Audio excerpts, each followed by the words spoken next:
Imagine yourself for a moment, standing at the threshold of a world far removed from the conveniences and comforts of today.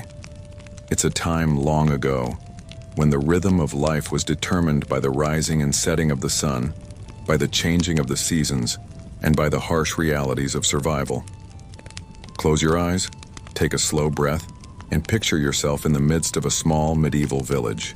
The air smells of damp earth, hay, and wood smoke, and the ground beneath your feet is soft with mud, squelching slightly with each step you take.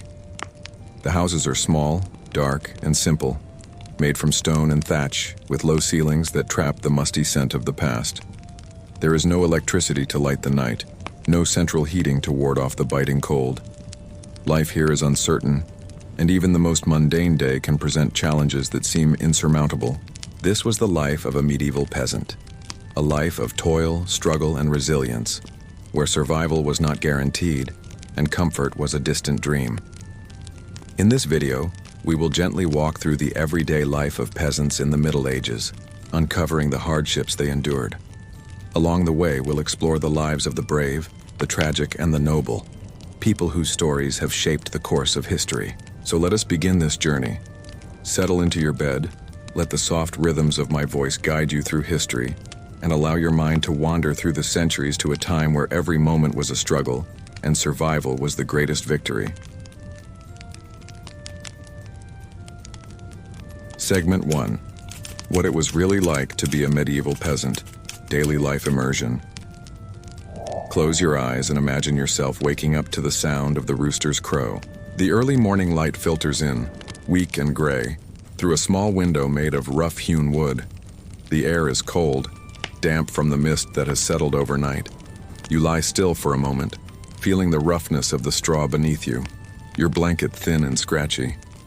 It is always cold in the morning, even in summer, and the warmth of the fire from last night has long since died. The room you sleep in is small, only a few paces across and dimly lit by a small hearth in the corner. The thatch above you holds the smell of earth and smoke, mixing with the dampness of the stones beneath the floor. The walls are uneven, thick with dust, and the air itself feels heavy with the weight of the past. This is your home, a modest cottage in a medieval village that struggles against the forces of nature and time. You rise from your bed, more of a pile of straw than a proper mattress, and begin the long, hard routine that defines every day of your life. The cold hits you immediately, and you wrap your hands around the rough wool of your blanket, trying to hold on to the little warmth left in your body. But there is no time to linger. The day begins, and it begins early, as it always does. Outside, the sky is overcast, and the clouds are low, promising rain, or worse, more cold. You step into your wooden shoes, which have already been worn down by years of use. You feel the grit of the dirt floor under your feet as you shuffle across the small room and step out into the village. The air is thick with the scent of earth, and as you look around, you see the village stretching out before you. The homes are little more than thatched huts, with smoke rising from their chimneys as the fires inside begin to crackle to life. But there is no real warmth to be had in this place, and there never is. The villagers are already busy, moving in the half-light of the morning, preparing for the day ahead. You are no different. Your life, like that of everyone else, is shaped by the work of the land. The fields surrounding the village are still dark, the soil cold and damp. It is time to tend to the animals. The sound of chickens clucking and sheep bleating fills the air. You shuffle towards the barn, where the scent of hay and manure mixes with the dampness of the morning. Your hands are already stiff from the cold, but there is no time to waste. The first task is always feeding the animals, chickens, goats, maybe a few pigs. You carry the heavy buckets of grain, feeling the weight of them in your hands as you move through the barn. It is tiring work, but it is the only work. Afterward, there is the mucking out of the stalls, scooping out the soiled hay and replacing it with fresh straw.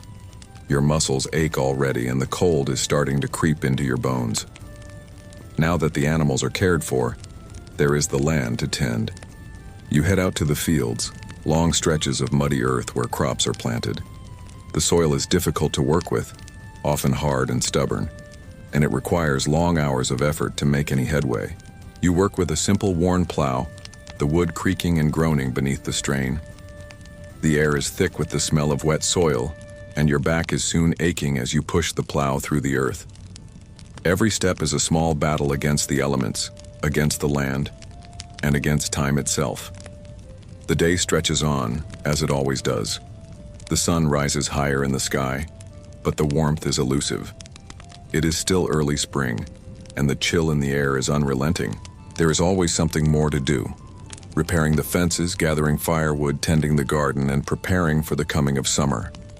There is always something that needs doing. The work is endless, and there is no real rest to be had. As the sun begins to dip low in the sky, the day winds down, but only slightly.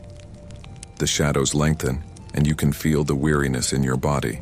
Your hands are raw from the work, your legs tired from hours of labor, and your mind weary from the constant rhythm of survival. The village begins to quiet down as the day winds to a close. But for you, there is no quiet, no stillness. You return to your humble cottage. The fire has been rekindled in the hearth, and the warmth it provides is a welcome relief. The evening meal is simple: bread, cheese, and perhaps a small portion of the vegetables you've grown in the garden. There are no luxuries here, no comforts. Life is constant toil, and rest is a luxury that only the wealthy or powerful can afford. For you, survival is enough, and that is all that matters.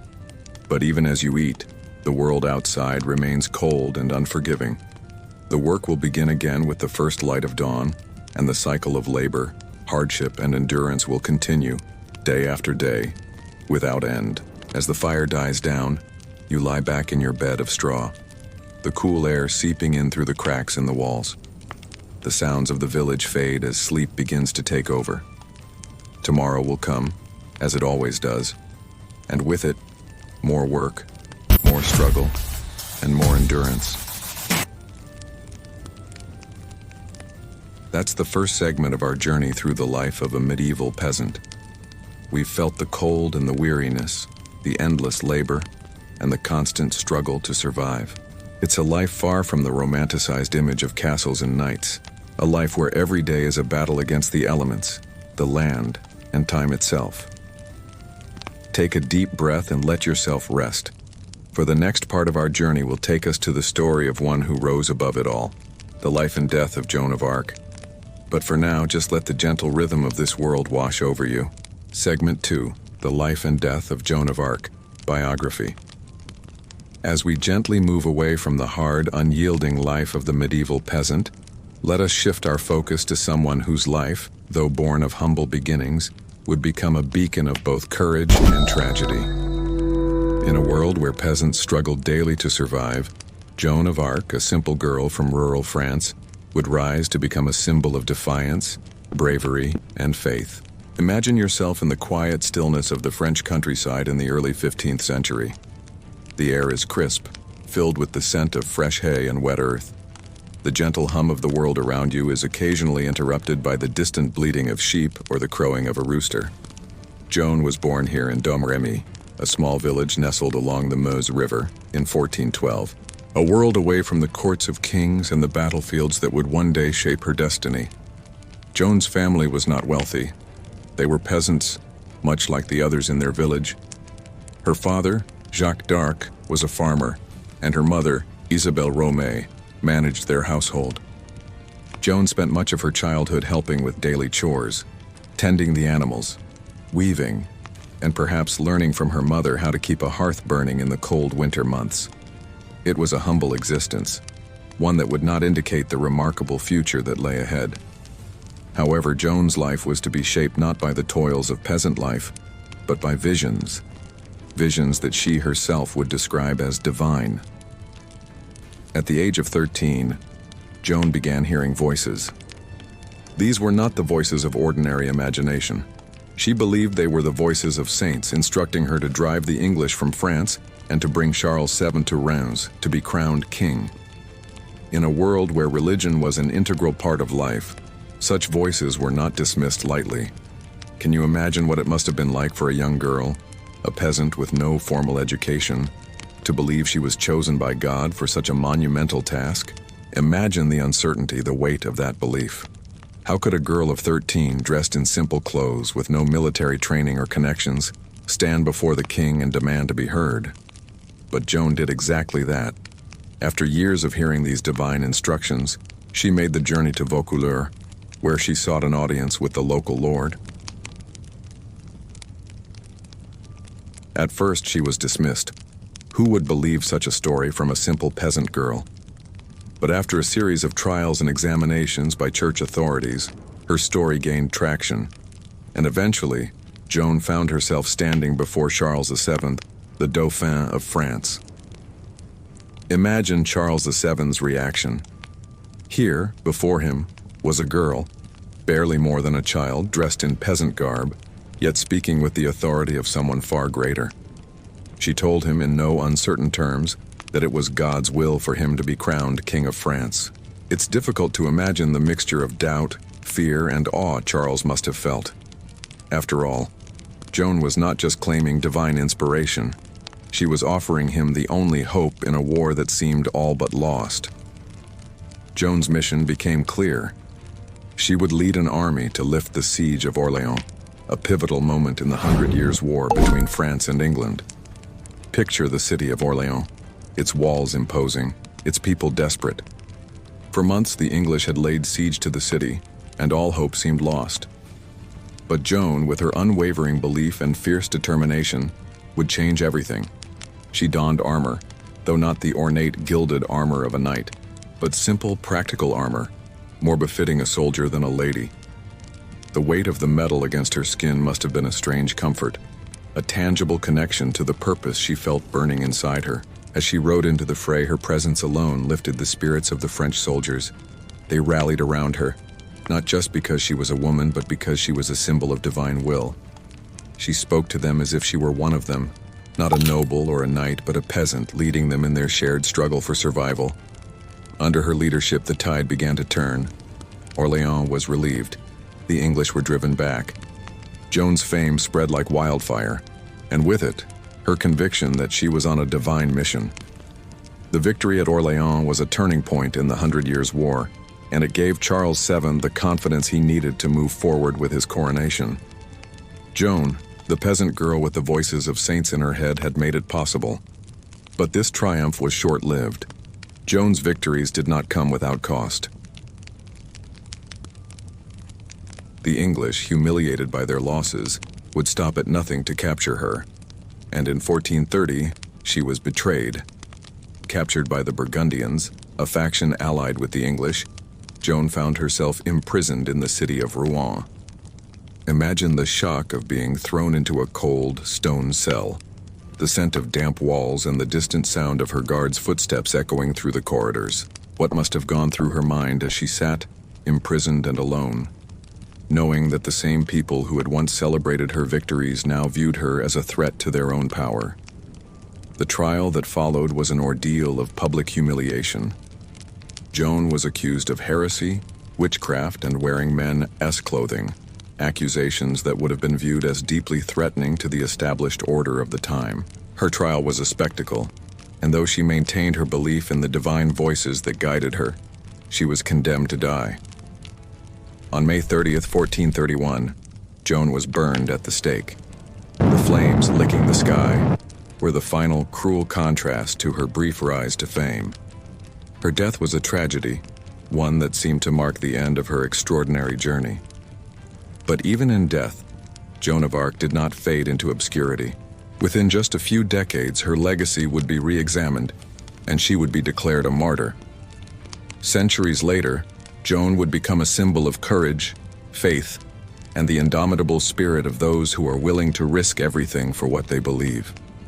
As you drift through this moment in time, imagine Joan no longer a simple peasant girl, but a symbol of something far greater.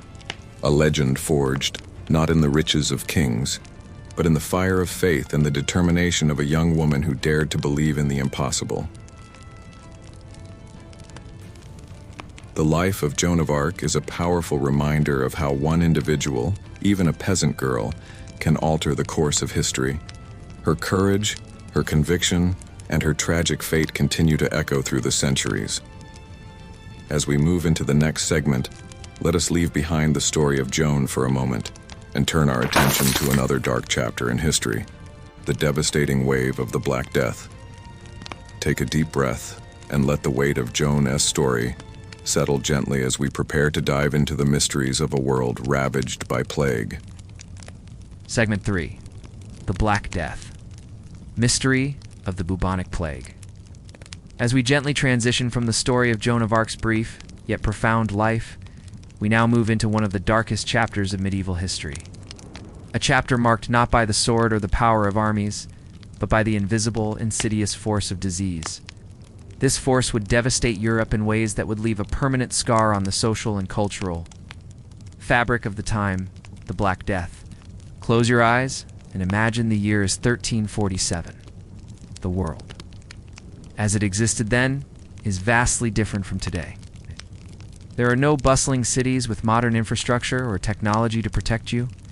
The streets of European towns and villages are narrow and muddy, lined with crumbling stone buildings and small thatched houses. The air smells of unwashed bodies, rotting food, and the faint scent of decay that seems to linger in every corner. There is no real understanding of hygiene, and people live in close quarters, often without the protection of a separate room or personal space. The first signs of the plague appear quietly, like the softest whispers of a terrible storm. It begins in the Far East, in Asia, where the plague takes root in the region around the Caspian Sea. It travels quickly, carried by merchant ships and caravans, moving across the Silk Road and eventually into Europe. Imagine the first ship that arrives at a bustling port. Its sails billowing in the wind, but something is wrong. The sailors on board are pale, weak, and feverish, and then, within days, they begin to die. There are no signs of injury, no visible wounds, but the sickness spreads quickly, ravaging everything it touches. By the time the plague reaches the Mediterranean shores of Europe in 1347, it is already an unstoppable force. The first victim might have seemed nothing more than a brief moment of confusion. Perhaps a person who seemed tired or a bit feverish. But within hours, their skin begins to darken, covered with purplish-black sores, and then almost tragically predictably they are gone. The symptoms of the Black Death are both mysterious and horrifying. Fever, vomiting, and headache were only the start. As the infection spread, it caused buboes, painful, swollen lymph nodes that would form in the groin, armpits, or neck. These boils would swell to the size of an egg, often turning black as the body's immune system began to collapse. The air in the affected areas was thick with a suffocating sense of despair. The sound of death was everywhere. In cities and villages, cries of mourning and the wails of the grieving filled the air, but there was no one left to care for the dead. They were left in the streets, abandoned by families who feared that contact would bring the disease upon them as well. Imagine being in the middle of such a catastrophe. Walking through streets that are eerily silent yet, there is a palpable tension in the air. The scent of decay drifts from houses where the dead lie untouched, and the townspeople move in hurried, nervous steps, afraid to touch one another. No one knows how to stop it, and the fear is suffocating, overwhelming. It spreads with terrifying speed, from city to city, from village to village. In just a few months, the Black Death would have claimed its first victims in Sicily, and from there, it would sweep across the Mediterranean. The great cities of Italy, France, Spain, and England would not be spared. It is said that in Florence, more than half the population would perish in just a few short months. The mortality rate was so high that the streets were full of the sick and dying, and those who survived were left to bury the dead, often with no proper rites or rituals to guide them. One of the darkest ironies of the plague was that it did not discriminate. Kings, nobles, peasants were equally vulnerable. Even the Pope, Clement VI, retreated to the safety of his palace, but many of his close advisors were not so fortunate. In England, the nobility and clergy who had once wielded so much power found themselves as helpless as their subjects. The relentless march of the plague made it clear that no one, no matter their station, was safe. The suffering that accompanied the plague was not just physical. Entire families were wiped out, entire villages abandoned, and the social order of Europe was upended. In the aftermath of the plague, the labor force had been decimated.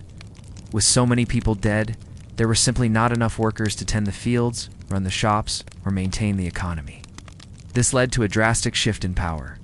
Peasants and workers, now in demand, began to demand better wages and conditions, a change that would ripple through Europe for years to come. But the greatest mystery surrounding the Black Death was its cause. At the time, people believed it to be a punishment from God, sent to cleanse the earth of sin.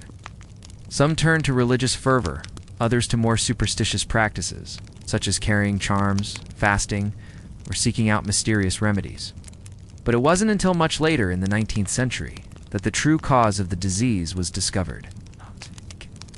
In the mid-1800s, scientists began to investigate, and it was determined that the Black Death was caused by Yersinia pestis, a bacteria spread by fleas that lived on rats. The rats, attracted by the food waste left in the streets, would enter homes, and the fleas would bite their human hosts, transmitting the bacteria. It wasn't just the fleas, but the sheer overcrowding and lack of sanitation in the cities that allowed the disease to spread so quickly. The infection was airborne too, and people who were exposed to the coughing and sneezing of the infected became sick themselves. The realization that such a tiny, unseen creature could have such a devastating impact was both shocking and humbling. The Black Death was not a divine punishment, but a natural force of microscopic bacterium that had, through no fault of its own, wrought untold devastation. The archaeological and historical records of the Black Death are still studied today. In some areas, mass graves have been uncovered, where the dead were hastily thrown together, their bodies piled high in a desperate attempt to bury them before the plague could spread further. These graves offer a chilling reminder of the scale of the catastrophe. Yet, even as we uncover the details of the plague, we are reminded of the resilience of the human spirit. And though Europe was ravaged by this invisible enemy, it eventually recovered. Societies rebuilt, economies adapted, and the legacy of the Black Death lingered in the minds of those who survived. Now, take a slow breath and let the weight of this dark chapter settle into your thoughts. The mystery of the Black Death, the loss, the devastation, the eventual understanding brings us a little closer to the people of that time, though we may never truly understand the emotional and physical toll of such an event. We can certainly feel its echo in the lives of the survivors, in the stories passed down, and in the centuries of history that followed.